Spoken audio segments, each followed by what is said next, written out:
Bernie Mac Show, which ran from 2001 to 2006 on Fox, still maintains a dedicated cult following to this day. The series, created and executive produced by comedian Larry Wilmore, featured Bernard "Bernie" McCullough, played by Bernie Mac, and his wife Wanda, played by Kellita Smith, raising his sister Stacy's 3 kids.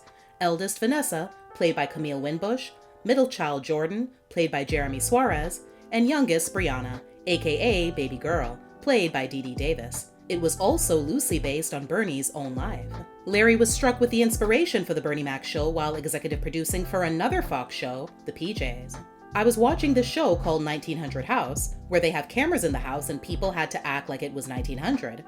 I thought it was fascinating. I wanted to do something different than the normal 3-camera sitcom.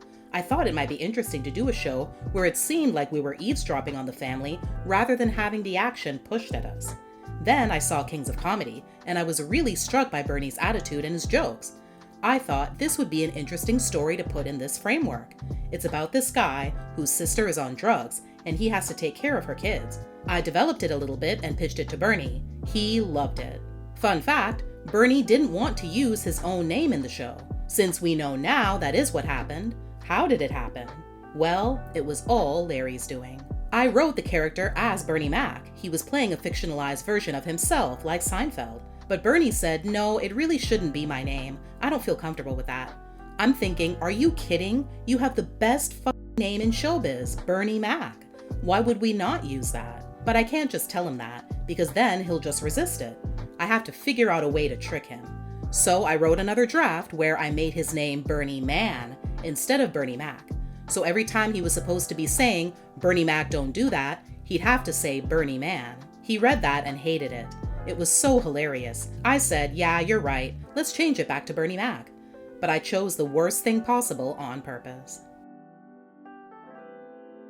Once Fox secured Bernie, the search was on to find child actors who could hold their own with him. 10-year-olds Jeremy and Camille were already tiny TV veterans by the time they auditioned, while 4-year-old Dee Dee had yet to make her debut. Kellita, who viewers knew from the Jamie Foxx show, beat out several actresses over several auditions to land the role of Bernie's wife Wanda. Fun fact, one of those actresses Kellita beat out was Robin Givens. The pilot episode set up the basic premise for the series. The character Bernie takes in the children after his drug-addicted sister enters rehab. Much of the humor in the show came from Bernie's specific take on parenthood. A frequent motif was the juxtaposition of his sharp-tongued comments, such as his threats to bust the children's heads till the white meat shows.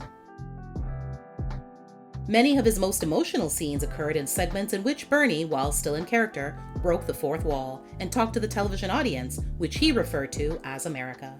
The Bernie Mac Show also featured yellow captions pointing things out that weren't explicitly mentioned. The series debuted on November 14, 2001, with solid ratings in spite of having a weak lead-in with Grounded for Life. It had a very successful first season, and in the process won a handful of honors, including an Emmy Award for Outstanding Writing for a Comedy Series, as well as the prestigious Peabody Award. Bernie himself also received Emmy and Golden Globe nominations for Best Actor in a Comedy Series. The second season, though, started off a little worrisome. Now the series was put up against ABC's My Wife and Kids, which probably hurt the show's momentum in the ratings. Larry was also fired around this time.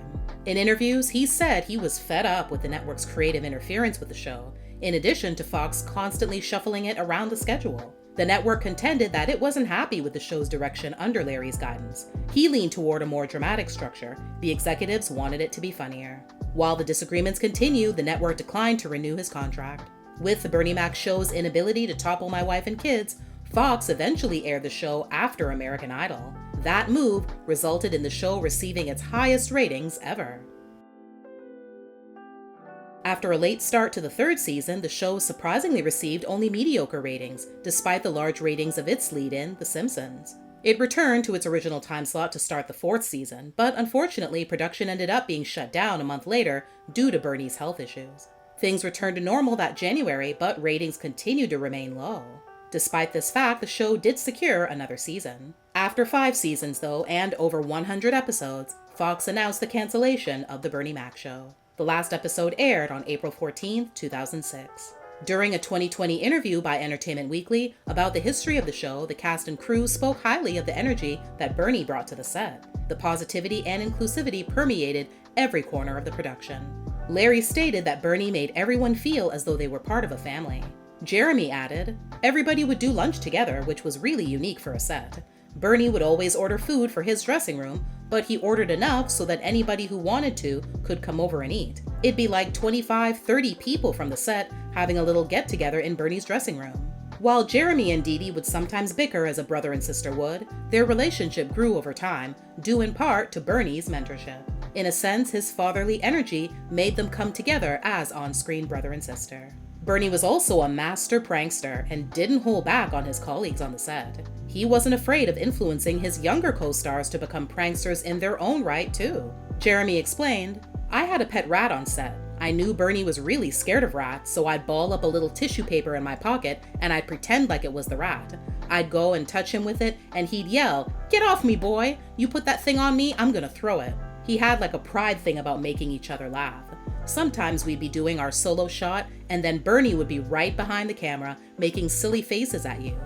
It was always like this competition of who can make each other laugh, like genuinely laugh. He's pulling out his ears and sticking out his tongue while we're trying to be serious. That's like Olympic level training for an actor. Bernie even came up with a very sweet way, no pun intended, of showing appreciation for the people behind the scenes called Sweetheart of the Month. Camille explained how Bernie would make the announcement, and of course, it was done in the most craziest of ways. Bernie had this thing called Sweetheart of the Month where he would give a shout out to one of the crew members for doing their job well and having a good attitude. One time he came on set and just started yelling that he didn't like doing the show anymore and this was going to be the last episode because he was quitting, and then he stormed off of the stage. Everybody was just shocked. People started crying.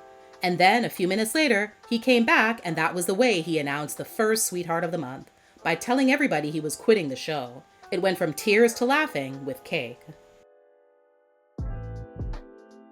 The series began airing in syndication in 2005. In syndication, the series title is shortened simply to Bernie Mac. All 5 seasons can now be seen on Amazon Prime and Hulu. In the final 20 years of his life, Bernie publicly disclosed that he had severe sarcoidosis, a disease that causes inflammation in tissue. On July 19, 2008, he was admitted to the Northwestern Memorial Hospital in his hometown of Chicago. After being treated in the ICU for 3 weeks, he went into cardiac arrest and subsequently died during the early morning hours on August 9th at the age of 50. Though he's no longer with us, Bernie Mac's eponymous show and his comedic legacy remains as relevant as ever.